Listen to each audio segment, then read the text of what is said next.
Hello everyone, welcome to my YouTube channel live with CHO. आज हम discuss करेंगे बहुत ही इंपॉर्टेंट टॉपिक जो कि है एनीमिया। मेडिकल के हर फील्ड में एक ना एक क्वेश्चन इससे रिलेटेड ज़रूर आता है। तो जितने भी मेडिकोज हो, चाहे कोई भी कोर्स हो, एमबीबीएस हो, नर्सिंग हो, जीएनएम, बीएससी एसेट्रा, जितने भी कोर्सेज हैं, एनीमिया उन सभी के लिए एक बहुत ही एक इम्पॉर्टेंट टॉपिक है। तो आज हम इस वीडियो के थ्रू हम जानेंगे कि एनीमिया क्या होता है, इसकी ग्रेडिंग क्या होती है, इसके कॉजेज़ क्या क्या होते हैं, इसके सिम्टम्स क्या होते हैं, what are the types of anaemia and what is the management of anaemia. तो आइए शुरू करते हैं। सबसे पहले आते हैं कि एनीमिया है क्या। एनीमिया को आम भाषा में आप सभी जानते हैं कि एनीमिया मतलब सभी लोग यही समझते हैं खून की कमी। दैट इज़ राइट, बट खून की कमी होती कैसे होती है, तो सबसे पहले डिस्कस करते हैं कि एनीमिया है क्या। तो anaemia is a clinical condition in which oxygen carrying capacity of blood is reduce. मतलब एनीमिया एक ऐसी कंडीशन है जिसमें ब्लड की ऑक्सीजन कैरी करने की जो कैपेसिटी है वो कम हो जाती है। उस कंडीशन को हम लोग कहते हैं एनीमिया। इस और ये भी बोल सकते हैं कि आरबीसी का जो प्रोडक्शन है ब्लड में वो कम हो जाता है या हीमोग्लोबिन कम हो जाता है, उस कंडीशन को हम लोग कहते हैं anaemia. Anaemia is a clinical condition in which oxygen carrying capacity of a blood is reduced and reduction in RBC cells less than 4 million cube per mm और content of hemoglobin is less than 12 gram DL। तो जब भी हमारी body में RBC का amount कम हो जाता है या हीमोग्लोबिन का अमाउंट कम हो जाता है उसकी नॉर्मल वैल्यू से, तो उस कंडीशन को हम लोग कहते हैं एनीमिया।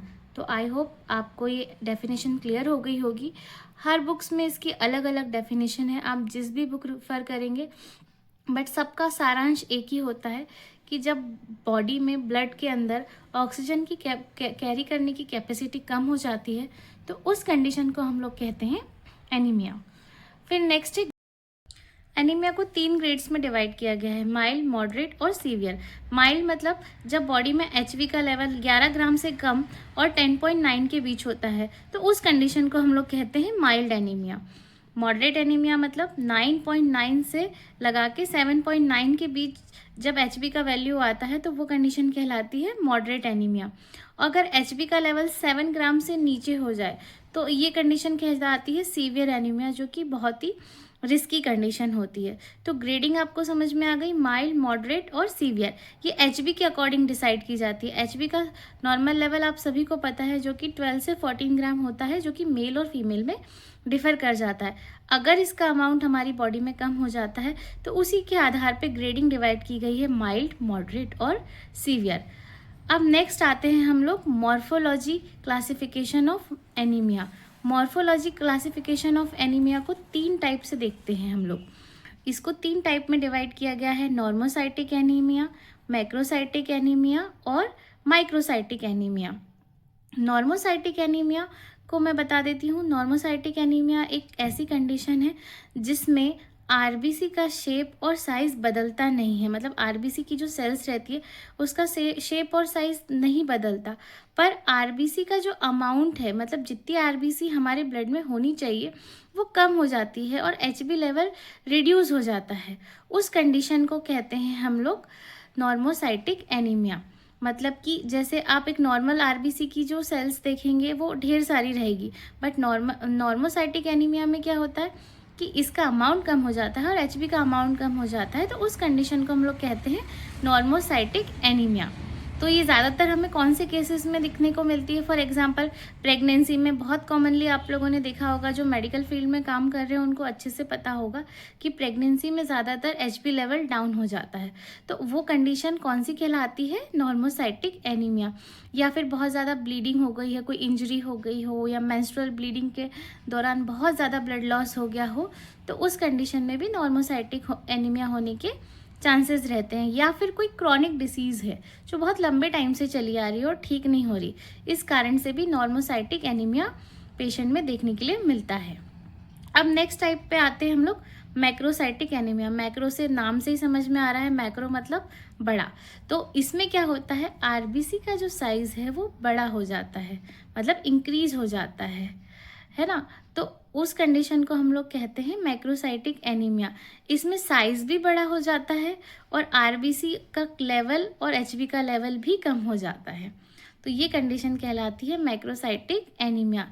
नॉर्मोसाइटिक और मैक्रोसाइटिक में डिफरेंस ये रहता है कि नॉर्मोसाइटिक में शेप और साइज बदलता नहीं है, लेकिन मैक्रोसाइटिक में आरबीसी का साइज कम होने के साथ साथ बढ़ जाता है, मतलब उसका जो साइज है वो बड़ा हो जाता है। तो वो कंडीशन कहलाती है मैक्रोसाइटिक एनीमिया, जो कि ज़्यादातर आपको मेगालोब्लास्टिक एनीमिया की कंडीशन में देखने के लिए मिलती है। इसका मैं अलग से एक वीडियो बनाऊंगी, तो इस वीडियो के बाद आप स्टे ट्यून कीजिएगा, तो मैं आपको इसमें फिर से एक्सप्लेन करूंगी कि मेगालोब्लास्टिक एनीमिया क्या होता है।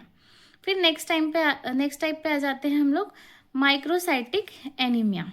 तो माइक्रो नाम से ही पता है, माइक्रो मतलब छोटा। अब इस कंडीशन में क्या होगा कि जो आरबीसी की सेल का साइज है वो छोटा हो जाएगा, मतलब डिक्रीज हो जाएगा, और साथ साथ में आरबीसी तो कम होंगी ही, एचबी लेवल भी कम होगा, लेकिन आरबीसी का जो साइज है वो कम हो जाएगा। उस कंडीशन को हम लोग कहते हैं माइक्रोसाइटिक एनीमिया, जो कि सबसे कॉमनली देखने को मिलता है आयरन डेफिशिएंसी एनीमिया। ये वो टाइप का एनीमिया है जो सबसे ज़्यादा होता है और आयरन की कमी से होता है। इस पर मैं एक वीडियो अलग से बनाऊंगी। तो यहाँ आपको कन्फ्यूजन क्लियर हो गया कि तीनों में क्या डिफरेंस है। नॉर्मोसाइटिक में यह होता है कि ना तो आरबीसी का शेप बदलता है ना साइज बदलता है, लेकिन आरबीसी का काउंट और एचबी कम हो जाता है। मैक्रोसाइटिक में आरबीसी का साइज बढ़ जाता है और आरबीसी और एचबी दोनों कम हो जाते हैं, और माइक्रोसाइटिक में आरबीसी का साइज छोटा हो जाता है। तीनों ही कंडीशन में आरबीसी और एचबी की वैल्यू कम होगी, बस आपको साइज और शेप का ध्यान रखना है। तो आई होप आपको यहाँ तक क्लियर हो गया होगा। अब नेक्स्ट बात कर लेते हैं हम लोग सिम्टम की। तो सिम्टम में सबसे कॉमनली होता है फटीग। जिस भी इंसान का एचबी लेवल या आयरन लेवल्स कम है, तो उसमें सबसे कॉमन सिम्टम जो हमें देखने के लिए मिलता है वो है फटीग, मतलब कि थकान। उस व्यक्ति को थोड़ा सा काम करने के बाद भी बहुत सारी थकान होने लगती है और उसको कमज़ोरी फील होती है, वीकनेस होती है। उसके बाद पेल और येलो स्किन, अगर आप उसके आईज और नेल्स, आईज के नीचे का जो कलर देखेंगे वो आपको येलो दिखाई देगा, और उसके नेल्स भी येलो दिखेंगे। नेल्स की जो नीचे की स्किन होती है वो पिंक की जगह येलो दिखेगी, और मतलब जो स्किन का कलर है वो भी पेल दिखेगा। ये सिम्टम होते हैं एनीमिया के। उसको कभी भी चेस्ट पेन हो सकता है, डिजीनेस हो सकती है, इरेगुलर हार्ट बीट होती है, shortness of breath, brittle nails. Brittle nails मतलब नेल्स जो होते हैं वो साइड से टूटने लगते हैं। उसके सबसे कॉमन होता है हाथ पैर। उसके जब भी आप टच करोगे तो आपको बहुत ठंडे कोल्ड हैंड और फीट मिलेंगे उसके। तो ये कुछ कॉमन सिम्टम्स हैं जो कि हमें एनीमिया के सिम्टम्स में देखने के लिए मिलती है। नेक्स्ट हम बात कर लेते हैं कॉजेस ऑफ एनीमिया, कि किस कारणों से एनीमिया होता है। तो सबसे पहला है आयरन की कमी। अगर कोई व्यक्ति डाइट में सफिशिएंट मात्रा में आयरन नहीं खा रहा है या विटामिन नहीं खा रहा है, अगर इनकी डेफिशिएंसी है तो डेफिनेटली ये एनीमिया को लीड करेगी। कोई क्रॉनिक डिसीज़ है जैसे कैंसर वगैरह, ये बहुत लॉन्ग टर्म डिसीजेस होती हैं, इस कारण से भी एनीमिया होने के कारण हो सकते हैं। फिर है कोई जेनेटिक डिसऑर्डर है, या कोई एक्सीडेंट, या कोई सीवियर ब्लड लॉस हुआ है, या मेंस्ट्रुअल ब्लीडिंग में बहुत ज़्यादा हैवी ब्लीडिंग हो रही है, तो this can also lead to anaemia. अब नेक्स्ट हम आ जाते हैं टाइप्स ऑफ एनीमिया। जो हमने आगे पढ़ा था वो मॉर्फोलॉजिकल टाइप था, अब हम बात करते हैं टाइप्स ऑफ एनीमिया की। तो जो सबसे कॉमन एनीमिया होता है वो होता है आयरन डेफिशिएंसी एनीमिया। इसको न्यूट्रिशनल एनीमिया भी बोलते हैं।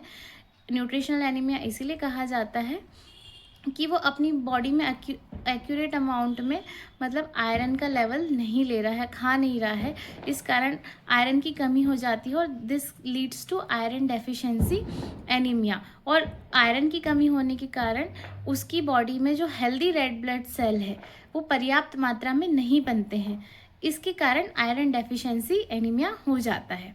नेक्स्ट हम बात कर लेते हैं एप्लास्टिक एनीमिया की। तो इसमें इस कंडीशन में ये होता है कि बॉडी में सही पर्याप्त मात्रा में न्यू रेड ब्लड सेल नहीं बनते हैं, इस कारण एप्लास्टिक एनीमिया हो जाता है। मतलब इसमें बॉडी बंद कर देती है न्यू ब्लड सेल बनाना, इस वजह से एप्लास्टिक एनीमिया होता है। ऐसे इंसान को बहुत जल्दी किसी भी चीज़ का इन्फेक्शन हो जाता है, मतलब ये बहुत ज़्यादा प्रॉन होते हैं नॉर्मल इन्फेक्शन के भी। फिर नेक्स्ट हम बात कर लेते हैं sickle cell anaemia. Sickle cell anaemia एक inherited red blood cell disorder है। आप सभी को पता है जेनेटिकली ट्रांसफ़र होता है।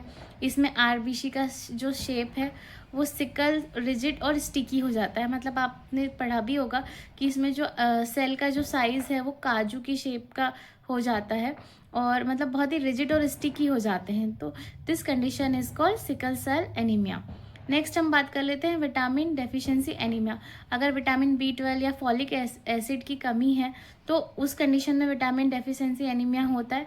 इसमें हेल्दी ब्लड सेल्स जो आरबीसी रहती है वो नहीं बन पाती, मतलब लैक ऑफ हेल्दी आरबीसी, मतलब कि जो अच्छी क्वालिटी की जो आरबीसी है वो नहीं बन पाती।